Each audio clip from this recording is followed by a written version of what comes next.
Maar ek moes ongelukkig die volgende dag terugkom na Makwaland toe.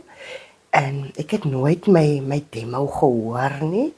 Ek het uit my pad uit gegaan om plekke om iets te bekom, maar ek was nog nie daar nie. En dan was ek by Vision Music persoonlik. Het ek daar in hulle deure gaan klop en dat hulle ook vir my soos 'n kontrakkie moet gee of so. Toe was hulle besig met Bella se DVD. So toe kon hulle my nie akkommodeer nie. So ek was om die waarheid te sê, Bella het ook gesing soos ek, so van 8 jaar oud af. En sy het goud bereik.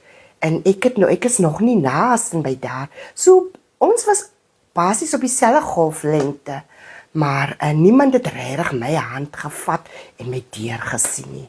So ek wag nog vir daardie dag. Ek weet dit gaan kom. Ek weet dit gaan kom. Enige planne om Namibië te besoek? Ja, ek was nog net tot daar by die rivier waar die kinders gespeel het. Ek kon nie verstaan hoekom hulle net tot die helfte swem nie. Toe sê hulle vir my, hulle mag nie verder kom nie.